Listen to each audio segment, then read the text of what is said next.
एक गांव था रायगढ़, जहां भोला नाम का एक ईमानदार किसान रहता था।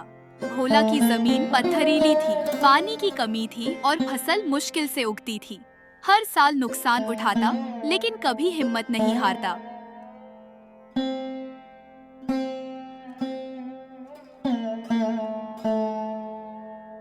क्यों बोला? तू हर साल नुकसान ही उठाता है। ये जमीन बेच क्यों ही देता रे? ये मेरे पिता की धरती है, मैं इसे छोड़ नहीं सकता। एक रात जोर का तूफान आया। बिजली, आंधी और तेज बारिश ने भोला की किस्मत हिला दी। सुबह जब भोला खेत देखने गया, भोला हैरान और ये क्या? घबराया हुआ। जमीन नीचे धंस गई है। अरे, ये तो सुरंग लगती है। भोला ने एक मशाल उठाई और सुरंग के अंदर चला गया।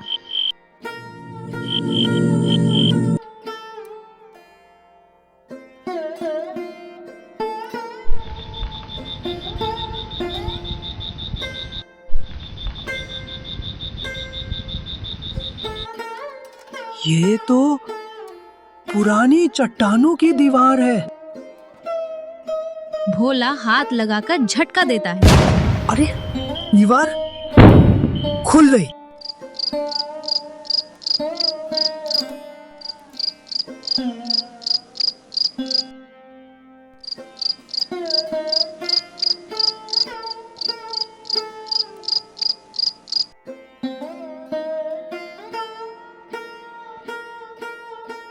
सामने एक रोशन मंदिर था, जमीन के नीचे छिपा हुआ। वहां एक प्राचीन मूर्ति थी और एक शिला पत्थर पर लिखा था, जो इस मंदिर की सेवा करेगा, उसकी जमीन सोना उगलेगी। उसके बाद भोला घबराते हुए कहता है, मैं सेवा करूंगा बिना किसी लालच के। भोला ने हर रोज मंदिर की सफाई की, दिया जलाया, फूल चढ़ाए। 21 दिन बीत गई।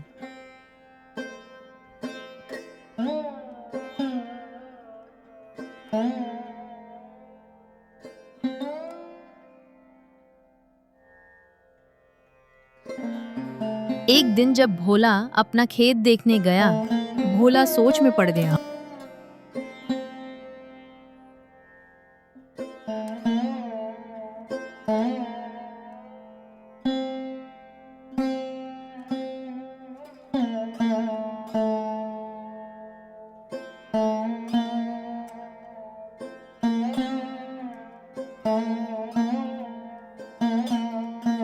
ये क्या?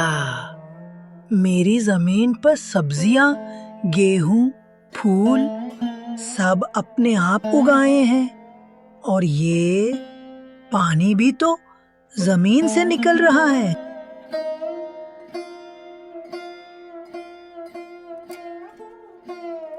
गांव वाले दंग रह गए। ये क्या जादू है बोला? हमें भी बताओ। मैं कुछ नहीं जानता, बस इतना कहता हूँ, धरती माँ की सेवा करो बिना लालच के।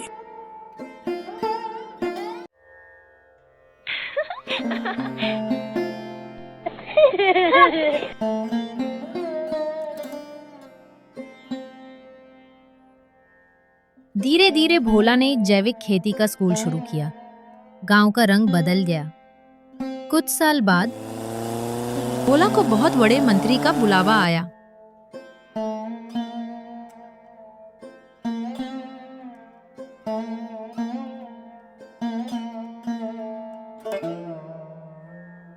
मंत्री का कृषि रत्न पुरस्कार जाता है रायगढ़ के भोला को।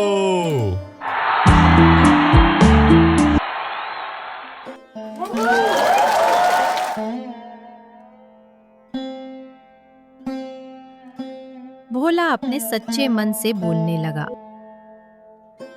मैंने कुछ नहीं किया, बस अपनी माँ जैसी धरती की सेवा की।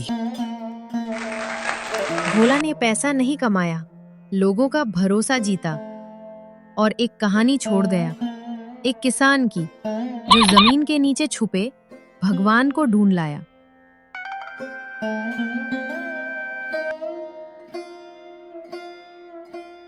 जब इंसान बिना लालच के धरती की सेवा करता है तो प्रकृति अपने आप उसका साथ देती है। यदि भोला की कहानी तुम्हारे हृदय को छू गई हो तो एक लाइक और सब्सक्राइब जरूर करना। यही तुम्हारा पुण्य है वत्स।